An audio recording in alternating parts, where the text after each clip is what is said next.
Pada hari ini pertemuan pertama kalian nanti saya ajari bagaimana membuat mind map.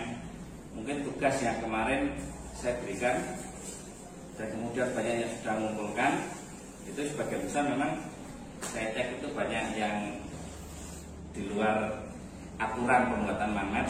Nah, hari ini nanti saya terangkan bagaimana cara membuat mind map yang benar. Ya. Yang perlu diingat dalam membuat mind map itu adalah kita melibatkan 100% otak kanan. 100% otak kanan. Artinya bagaimana? Ya, kita lihat syarat untuk otak kanan. Syaratnya. Jadi segala sesuatu itu kan harus ada syaratnya. Syarat otak kanan untuk membaca beberapa hal di sini. 1.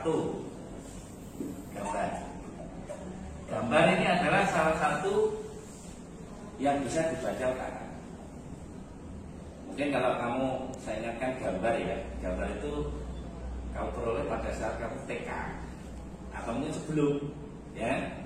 Bagaimana di pembelajaran anak TK atau PAUD itu lebih cenderung ke gambar bukan tulisan. Artinya pada masa usia itu, ya, anak-anak itu masih menggunakan otak kanan. Kemudian yang kedua, warna. Nah, ini warna. Kalau kamu mengenal warna, warna itu disimpan di otak mana? Otak kanan. Kenapa? Ya memang sudah kodratnya seperti itu. Jadi kalau kamu menghafal warna, otomatis otak kanan menyimpan. Contoh, sekarang saya tanya, ini warna apa? Putih. Pernah tidak kamu memikirkan warna putih ini lama? Warna apa ya? Aku kok lali ya? Pernah nggak? Nah, begitu hebatnya otak kanan. Jadi otak kanan itu kalau sudah menyimpan sesuatu, ya, bahkan untuk menghilangkannya itu susah. Itu otak kanan. Ya. Nah, kemudian yang ketiga, apa yang bisa dibaca otak kanan? Simbol. Simbol di dalam fisika ini adalah rumus-rumus fisika.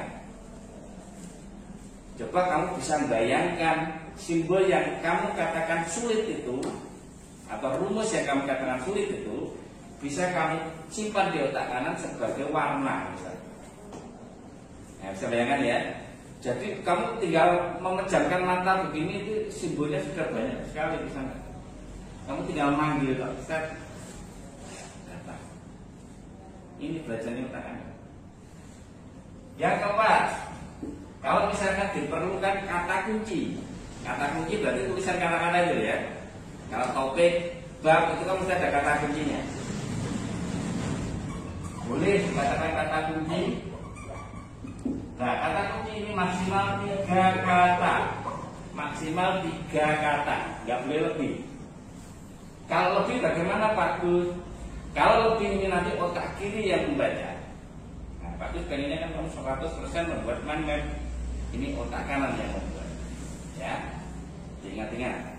Syarat yang kelima, nanti seandainya mind map yang sudah jadi kamu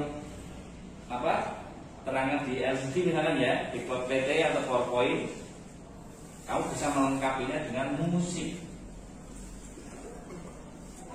Musik ini pada saat kamu tampil aja. Ya, tapi pada saat membuat cukup 1 sampai 4.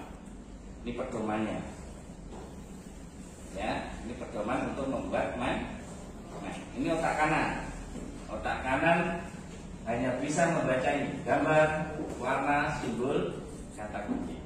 Sekarang bagaimana proses membuat mind map?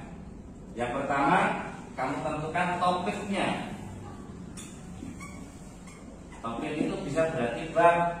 Misalkan kamu ingin membuat mind map itu 1 bab misalkan. Di dalam mind map membuat 1 bab berarti bab apa itu? Tulis. Itu sebagai topiknya. Setelah ada topik kan berarti dijabarkan menjadi subtopik. Nah, artinya begini, pada saat kamu membuat topik, topiknya ini, silakan perhatikan syarat ini. Artinya apa? Dengan menerapkan topik itu dengan syarat ini, otomatis otak kanan nanti akan membaca. Kan pengennya kita bacanya kan supaya ini dibaca otak kanan gitu ya. Nah, berarti syaratnya ini harus dipenuhi. Contoh, dalam membuat topik ini misalkan banyak apa? Pengukuran misalkan ya. Misal ini pengukuran, berarti ini kata kuncinya. Pengukuran. Gambar perlu. Bagaimana? Bebas. Imajinasikan gambarnya misalkan begini. Gambar apa nih?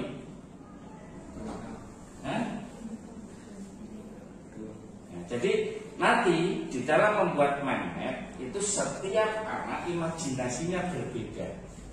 Ya, dieling-eling. Nanti mind map yang sudah jadi, setiap anak itu tidak akan sama dengan anak yang lain. Mind map yang sudah jadi nanti dibaca temannya, gak ngerti. Paham ya? Karena dia berangkat dari mana? Imajinasinya. Jadi dalam membuat mind map ini perlu 100% imajinasi. Imajinasi dari dirinya sendiri-sendiri. Mungkin kalau aku menggambar ini, mungkin kamu beda. Karena kamu punya imajinasi yang lain, gambarnya bisa berubah lain. Ya, bebas. Setelah topik ini kamu buat, ya, kalau perlu simbol silakan ditambahkan. Kamu mungkin punya kode tertentu, simbolnya apa? Mungkin akar angka 36. Kamu punya simbol tertentu misalkan, boleh. Setelah topik dibuat, silakan kamu membuat subtopiknya. Nah, ini ya, ini subtopik.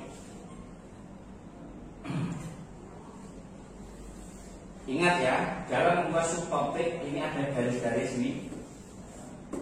Hindari garis linear. Eling-eling ya, hindari garis linear.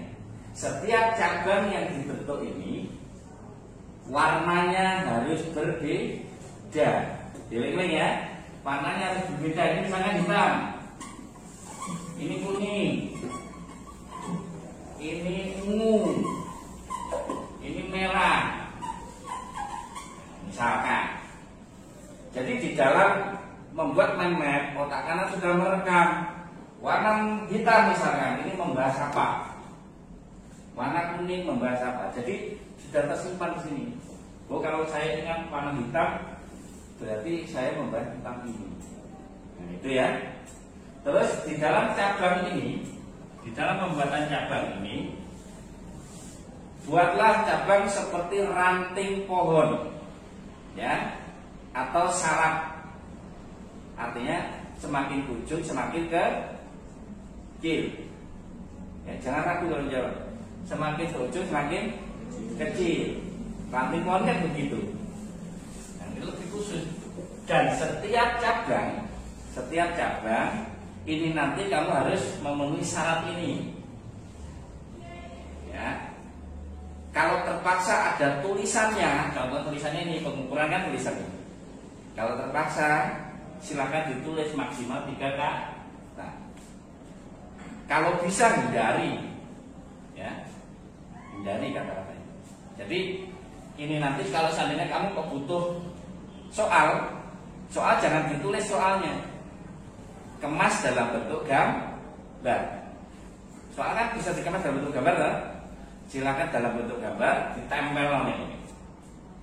Maksudnya digambar di sini. Jadi kalau ini nanti mind map-nya sudah jadi, ya sudah jadi mind map, nanti cara mengujinya mudah. Tunjukkan aja sama teman. Coba lihat ini apa ini misalkan. Temanmu pasti akan komentar, gambarnya kok bagus ya, apa ya, topiknya apa ya, gambarnya begitu. Padahal kamu membuat mind map ini adalah penuh dengan konsep, ya kan? Konsep yang kamu ciptakan, kamu rubah dalam bentuk mind map.